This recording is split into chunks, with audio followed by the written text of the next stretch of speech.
ሌላ አስደንጋጭ መርዶ ከወደ አርሲ ተሰምቷል። የአርሲ ወጣቶች ኦርቶዶክሳውያን እየታፈኑ ነው። ዛሬ በዘረኝነት በሽታ ታመን እርስ በርስ ብንገዳደል ብንጠፋፋ የአንድ እግዚአብሔር ልጆች ነን ከማለት ይልቅ እኔ ማለት በሰፈነበት በዚህ ዘመን የሰማይና የምድሩ ፈጣሪ ሆይ ለምን ዝም አልህ? ጋዜጠኛ መስከረም ያጋለጠችው አስደንጋጭ እውነት።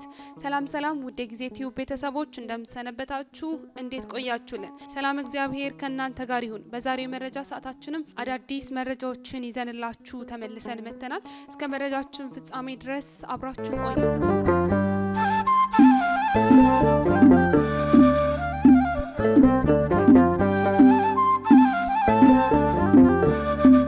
ቀዳሚ ያደረግንላችሁ መረጃ ከወደ አርሲ ሰማነውን የአርሲ ወጣቶች አፈናና አፈሳ እንዲሁም ደግሞ በትላንትናው ዕለት የተገደሉትን 3 ኦርቶዶክሳውያን ምዕመናንን የሚመለከት ይሆናል። እንግዲህ በጥቅምት ወር ብቻ በምስራቅ አርሲ በርካታ ኦርቶዶክሳውያን እንደተገደሉና እንዲሁም ደግሞ በግፍ ሕይወታቸው እንደተነጠቀ ሰምተናል፣ አይተናል። ይህንንም በተለያዩ ማህበራዊ ሚዲያ ገጾች ላይ በርካታ መረጃዎች ሲወጡም ተመልክተናል። አሁንም ደግሞ በትላንትናው ዕለት በደረሰን መረጃ መሰረት እንግዲህ የኦርቶዶክሳውያኑ ግድያና እንዲሁም ደግሞ የወጣቶች አፈናና አፈሳ እንደቀጠለ በምስራቅ አርሲ የሚገኙ ኦርቶዶክሳውያን ገልጸዋል። በምስራቅ አርሲ ኦርቶዶክሳውያን ግድያና የወጣቶች አፈና አሁንም ተባብሶ እንደቀጠለ የተናገሩት የአካባቢው ምዕመናን ህዳር 1 ቀን የተዋሕዶ ሚዲያ ማዕከል ባደረሰን መረጃ መሰረት እንግዲህ ልዩ ቦታው ጠለታ ቅዱስ ገብርኤል በተባለ አካባቢም ከጠዋቱ 3 ሰዓት ገደማ ኦርቶዶክሳውያን በአውድማ ላይ እህል እየወቁ ባሉበት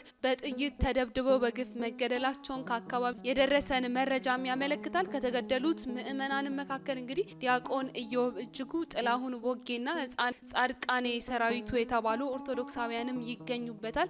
ስርዓተ ቀብራቸውን በጠለታ ቅዱስ ገብርኤል ቤተክርስቲያን ህዳር 1 ቀን በትላንትናው ዕለት 2018 ዓ.ም ከቀኑ 7 ሰዓት ላይ ተፈጽሟል። ይሁንና በተጨማሪም ከዚህ ቀደም በነበሩ የኦርቶዶክሳውያኑ አፈናና ግድያን በተመለከተ መረጃ አቀብላቸዋል በሚል ምክንያት የአካባቢው ወጣቶች ምዕመናን ወዳልታወቀ ስፍራ ታስረው እየተወሰዱ እንደሚገኙ ምዕመናኑ ለማህበረ ቅዱሳን ቴሌቪዥንም ተናግረዋል። በስፍራው ላይ የጸጥታ ኃይል ቢኖርም ኢሰብአዊ ድርጊቱ አፈናና ግድያው ተባብሶ መቀጠሉን ያገኘነው መረጃም ያመለክታል። ስለ ጉዳዩም ተጨማሪ መረጃ ለመጠየቅ ቅድስት ቤተክርስቲያን መዋቅር ወደ ሆነው የሀገረ ስብከቱ ስራ አስኪያጅና የዞኑ የጸጥታ ዘርፍም ኃላፊ የእጅ ስልክ ላይ በተደጋጋሚ ቢደወልም ለማግኘት የተደረገው ጥረትም ሳይሳካ መቅረቱንም ተነግሯል። ከዚህ ጋር በተያያዘም በአሁኑ ሰዓት ሴቶችና ህጻናት እንዲሁም ደግሞ አካባቢው ላይ የሚገኙ ኦርቶዶክሳውያን ምዕመናን አካባቢውን ለቀው ወደ ሌላ ቦታ እየሸሹ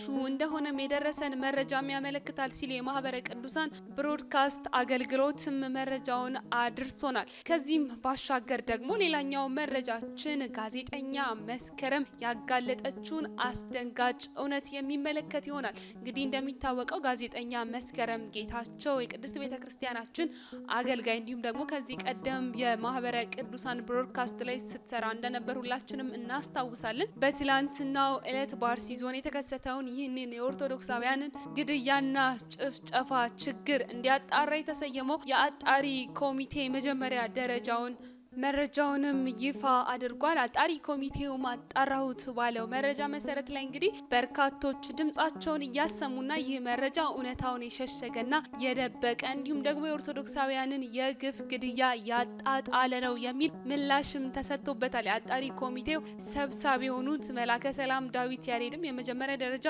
የጥናት ሪፖርት ውጤቱም እንደሚያመለክተው በማለት የገለጹትም ዝርዝር ሀሳቡ በዋና ማጠቃለያ ሪፖርት ላይ የሚገለጸው ነው። ጥናቱ የተደረገው ጉና፣ ሸርካ፣ ሃንኮሎ፣ አቤና መርቲ ወረዳዎች ላይ እንደሆነም ተነግሯል። ይሁንና አንደኛ በጉና ወረዳ ናኖ ጃዊ ቀበሌ ገበሬ ማህበር የሰው ህይወት መጥፋት ወይም የንብረት ውድመት፣ ዝርፊያ እንዲሁም እገታ ተፈጽሟል በማለት ኦርቶዶክሳውያን ብቻ ተለይተው የተገደሉበትን ይህንን ግድያ የሰው ህይወት ጠፍቷል በማለት ብቻ በማስተባበልም አልፈውታል። ሪፖርቱ እንደገለጸውም ከሆነ የክስተቱን ሁኔታም ሲገልጹ በ12 ማለትም ጥቅምት 12 ቀን ከቀኑ 8 ሰዓት አካባቢ ታጣቂ ኃይሎች አስገድደው ከማህበረሰቡ ጋር ምሳ ከበሉ በኋላ በመጨረሻም የመንግስት ታጣቂ ኃይሎች መምጣታቸውን ሲያውቁ የተወሰኑ ሰዎችን አግተውና ንብረት ይዘው ወደ ጫካ ሸሽተዋል። እንዲሁም ደግሞ ጥቅምት 13 ቀን ምሽት ላይ ተመልሰው ተጨማሪ ሰውም አግተው ወስደዋል። እንዲሁም ያገቷቸውን ሰዎች ገድለዋቸዋል። ከተጎጂ ቤተሰቦችና ካነጋገርናቸው ሰዎችን በተሰጠው ምላሽ መሰረት ይህንንም ድርጊት የፈጸሙት ራሳቸውን የኦሮሞ ነጻ አውጪ ግንባር ወይም ሸኔ ወይንም ደግሞ ፋኖ ናቸው የሚል ምላሽም አግኝተናል።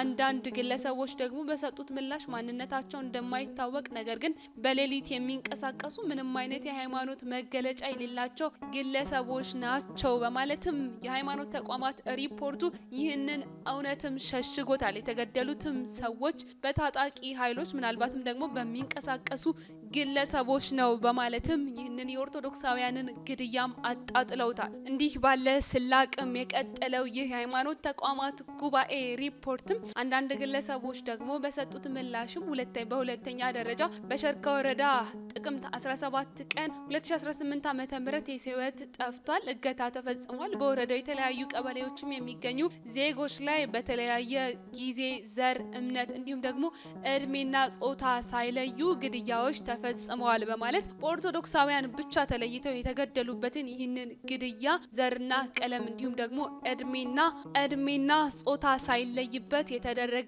ጭፍጨፋና ግድያ በማለትም የኦርቶዶክሳውያንን እውነትም ሸሽገውታል። ይህ ብቻ አይደለም እንግዲህ የማህበሩ ሪፖርት ህጻናት ታግተው ገንዘብ መጠየቂያ ተደርገዋል። ወላጆች ገንዘብ መስጠት ስላልቻሉ ህጻናቱም ተገድለዋል በማለትም ተናግረዋል። አንዳንድ ቦታዎች ላይ ህጻናቱ ተለቀው ወላጆች ከነገንዘባቸው ተወስደው ተሰቃይተዋል። እንዲሁም የተቀሩት ወረዳዎች ደግሞ ተመሳሳይ ድርጊቶችም ተከናውነዋል በማለትም ምላሽ ሰጥተዋል። እንዲሁም ደግሞ መንግስት በዚህ ወረዳዎች ላይ የሚገኙ ኦርቶዶክሳውያንንም ጭፍጨፋ የራሱን የበኩሉን አስተዋጽኦ እያደረገ እንደሚገኝና እንዲሁም ደግሞ ወታደራዊ ምላሽና እርምጃ መውሰዱንና በመንግስት መዋቅር ጭምር መስዋዕትነት እየተከፈለ ነው በማለትም በሪፖርቱ ላይ ገልጸዋል። የመንግስትን ዝምታ በማስተባበልም በሪፖርታቸው ላይ መንግስት የራሱን እርምጃ እየወሰደ ነው በማለትም ተናግረዋል። ይህ ሪፖርት ነው እንግዲህ በርካቶችን ያስቆጣና እውነታውን የሸሸገ በተለይም ደግሞ በቅድስት ቤተክርስቲያን ላይ የተሳለቀና የዘበተ ሪፖርት በማለት በርካታ ኦርቶዶክሳውያን የተቃወሙት። ከተቃወሙት ኦርቶዶክሳውያንም መካከል እንግዲህ ጋዜጠኛ መስከረም ጌታቸው አንዷ ናት። ጋዜጠኛ መስከረም ጌታቸው እንግዲህ ይህንን ሪፖርት በተመለከተ በሰጠችው ምላሽና መልእክትም ቤተ ክህነቱ ወይም አባቶች ከፊት ወጥተው ይጩሁ የምንለው ለዚህ ነበር፣ ባለቤቱ ያቀለለው ሞት በማለትም ተናግራለች። በ2 ዓመት ውስጥ ከ150 በላይ ኦርቶዶክሳውያን በአንድ ወረዳ ብቻ መገደላቸውን ያልሰማ የሃይማኖት ተቋም ጥናቱ የተካሄደው ችግሩን ለይቶ መፍትሄ ለማምጣት ወይስ ሃይማኖት ለመለየት? የኢትዮጵያ የሃይማኖት ተቋማት ሪፖርት ስንጠብቅ ነበር። የጠበቅኩት ግን ከዚህ በፊት ከነበረው በተለየ ደፈር ብሎ የኦርቶዶክሳውያንን መከራ ተሰምቶት ይጮሃል ብዬ አይደለም።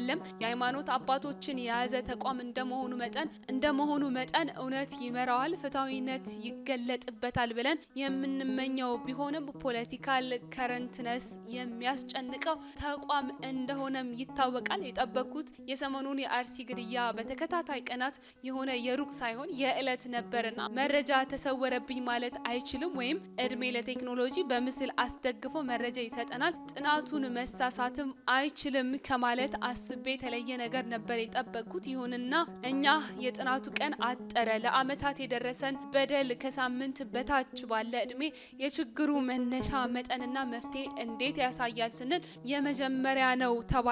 እሺ እንደ መነሻ ከሆነ እሳት ለማጥፋት እንኳን ቢያንስ የደረሰውን መከራ ሳይፈራ በቁጥርና በአይነት ይመሰክራል ሲባል የአንድ ሃይማኖት ወይንም ደግሞ የአንድ ብሔር አለመሆኑን ደርሼበታለሁ በማለት አስተባበለ። ይገርማል። የማህበራዊ ሚዲያ ጫና ሲበረታ እንቅፋት እስኪመታችሁ ላጠና ነው ብላችሁ የሮጣችሁት ለዚህ ነበር። ይህን አስቀድሞ በነበሩ መረጃዎች እንደሰማነው የሌላ ቤተ እምነት ተከታዮች ተገድለዋል። እኛ ኦርቶዶክሳውያን ግን ጥያቄያችን ይህ አልነበረም። አንደኛ ሌሎች ስለተገደሉ እናዝናለን፣ እንቃወማለን። ነገር ግን የኦርቶዶክሳውያን ሞት በንጽጽር የሚገለጽ ሳይሆን ተመርጠው በማህተባቸው ተለይተው የሞቱ ናቸው። ይህ በቤተ ክርስቲያኗ መዋቅርም በሀገረ ስብከቱ በኩልም በሰበካ ጉባኤ የቀደሙ ዓመታት ሪፖርት የተገለጸ ነው። ዛሬም እዛው ያሉ ምእመናን የሚናገሩት ይህንኑ እውነት ነው። ይህንንም ደፍራችሁ መናገር ለምን አቃታችሁ? ብትናገሩስ የምታስከፉት ማንን ነው? ሁለተኛ እነርሱ ሃይማኖት ለይተው አልገደሉም ብላችሁ የገዳዮችን ኃጢአት ለመቀበል ምን አስጨነቃችሁ? ቁጥር ንጽጽር ከጀመራችሁ ሳይቀር ቢያንስ ኦርቶዶክሳውያን በብዛት ያለማቋረጥ እየተገደሉና እየተሰደዱ ስለመሆኑ ለምን አልገለጻችሁም? ይህንንም ጥናት ተብሎ የፕሮፓጋንዳ ድረታ በመናገራችሁስ በእርግጥ ማንን ነው የምትጠቅሙት? መንግስትን? አይመስለኝም። የትኛውንስ የሃይማኖት ተከታይ ለመጥቀም ነው? እንጃ። ማንም ሰው የተባለ በዚህ ስራችሁ አይጠቀምም። ስለዚህ ዝም በሉ። እንደለመዳችሁት አንዴ ሸራተን፣ አንዴ የሆነ ቅንጡ ሆቴል እንደፈለጋችሁ ስብሰባና ስልጠና እያላችሁ ተገባበዙ እንጂ በኦርቶዶክሳውያን ሞት ላይ አትቀልዱ። ለዚህ ሁሉ በር ከፋቹ አሁንም የኛው ቤት መሆኑን አይረሳ። ደግሞ አብረው ለመግለጫ የሚቀመጡት ኦርቶዶክሳውያን መሆናቸው በእጅጉ ያሳዝናል በማለትም ተናግራለች። እንዲሁም ደግሞ በዚህ ጉዳይ ላይ ሀሳቡን የሰጠ የቅድስት ቤተ ክርስቲያናችን መምህር የሆነው ብርሃን አድማስም ስለዚህ ጉዳይ ተናግሯል። የሃይማኖት ተቋማት ጉባኤ መግለጫ እንደ ተጨማሪ ጥቃትም ሊወሰድ የሚችል ነው በማለትም ተናግሯል። በአርሲ የሚፈጸመው ኦርቶዶክሳውያን ክርስቲያኖች ግድያም ተጠናክሮ ቀጥሏል። በእለቱ ግድያዎችም ይፈጸማሉ። ዛሬን ጨምሮ ኦርቶዶክሳውያን እየተገደሉ ናቸው። አንድም ተከላካይ የለም። ባለፈው ሰሞን እንኳን ኦርቶዶክሳውያኑን ለማስጠለል የሞከሩ 2 የእስልምና ሃይማኖት ተከታዮች እንደተገደሉ ሰምተናል። የእነርሱ ሞት በእጅጉ የሚያሳዝነው ስለሌሎች ብለው መገደላቸው ነው። እስልምናን በመከተላቸው ምክንያት ግን አልተገደሉም። ዓላማውም ሌሎች እስላሞች እዚህ ተግባር ውስጥ እንዳይገኙ ለማስጠንቀቅ መሆኑ ሳይታለም የተፈታ ነው። ከዚህ በቀር በሐረር የካቶሊክ እምነት ተከታዮች መገደላቸውን የኢትዮጵያ ካቶሊካዊት ቤተክርስቲያን ስለ ሁኔታው መግለጫ ማውጣቷን አይተናል፣ ሰምተናል። በአርሲ ግን በየዕለቱ በተከታታይ እየተገደሉ ያሉት ኦርቶዶክሳውያን ብቻ ናቸው። ሁኔታዎች እንዲህ ባሉበት ሁኔታ ነው እንግዲህ ዛሬ የሃይማኖት ተቋማት ተነስቶ ጉባኤና መግለጫ የሰማ ነው። እንደ እውነቱ ከሆነ መግለጫውን በማስተዋል ካየ ነው እንደ ጥቃት የሚቆጠር መግለጫ እንዲሁም ደግሞ በኦርቶዶክሳውያን በክርስቲያኖች ላይ የተፈጸመውን ግድያና ጭፍጨፋ የሚያቃልን ነው። ለኔ እንደዚያ ነው የተሰማኝ። እኔም ቢሆን እንደዚያ ነው ያየሁት። ሌላው ቀርቶ ስለ መቼውና ስለ የትኛው ግድያ እንደሆነ ሳይነግረን አንድ ሰው ከሁሉም ሃይማኖት እንደሆነ ገልጸውልናል ብሎ መናገሩ አሳዛኝና አስገራሚ ቢሆንም እኔን ያስገረመኝ ግን ይህ ብቻ አይደለም። ዋናው ያሰባሰበው የሰዎችን ሞት አይመስልም። በጣም ያሳሰበው የሚመስለው የኦርቶዶክሳውያን መባሉ ይመስላል። ካቀራረቡ ከጽሁፉም ይህንን ተረድተናል። ከዚህም ያልታወቁ ሲባሉ የከረሙትን ገዳዮች ወደ ማሳወቅ ሲመጣ ደግሞ እንዲሁ የጠበኳቸውን ሰዎች ነገሩኝ ብሎ የሌላ ነገር ማቅረብም ትዝብት ላይ የሚጥለው ሪፖርት ነው በማለትም ተናግሯል። ዛሬ ባያሳፍረን ይህ ሪፖርታችን ነገ ያሳፍራል። እንኳን የሟች ቤተሰብ ይቅርና ገዳዮችም ቢሆኑ በዚህ ሪፖርት የሚገረሙ ይመስለኛል። ሁኔታውን ላየው ደግሞ አውቆም ይሁን ሳያውቅ ገዳይን የመደበቅ ተግባር ይመስላል። ይህ ሂደትም የብዙዎችን ግምትና እውነት እንድልም አስገድዶኛል። እስከሚገባኝ ድረስ ከየትኛውም ተቋም የሚጠበቀውን የሟቾች የሃይማኖትና የብሔር ስብጥርን የማወቅ ጉዳይ አይደለም። ዋናው አንገብጋቢ ጉዳይ ተጨማሪ ንጹሐን እንዳይሞቱ የመከላከል ጉዳይ ነው። መንግስትን የማሳሰብ ጉዳይ ነው። በሟቾች ስብጥር ላይ ጊዜያቸውን ለመውሰድ ወይንም ደግሞ አትኩሮታቸውን ለማስቀየስ የሚደረገውን ጥረት ከገዳዮች ያስቆጥር ካልሆነ የሚፈይደው ነገር የለም። ከሞቱት ይልቅ እንገደላለን ብለው በፍርሃት ቆፈን ተይዘው በጭንቀት ችንካር ተቸንክረው በመሰደድ በለቅሶና በሀዘን ውስጥ ላሉት አንዳች ተስፋ እንኳን አይፈነጥቅም። መግለጫው እንደ ተጨማሪ ጥቃት የሚቆጠር ነው ያልኩትም ለዚሁ ነው። ስለሞቱት ማንነት እንጂ ስላሉት መጠበቅና መዳን ምንም ቁብ የማይሰጠው እንዲያውም ደግሞ ሁኔታው ሊያባብስ የሚችል ስለመሆኑም ግልጽ ነው በማለትም ተናግሯል። እንግዲህ ውድ የጊዜ ቲዩብ ቤተሰቦቻችን ለዛሬ ያዝንላችሁ መረጃችን ይህንን ይመስላል። ይችላል። በሌላ መረጃ እስክንገናኝ ድረስ ሰናይ ጊዜ ለእናንተ ተመኘን። በዚህ ጉዳይ ላይ ሀሳብ አስተያየት ካላችሁ በመልእክት መስጫ ሳጥናችን ላይ አስፍሩልን፣ እንቀበላለን።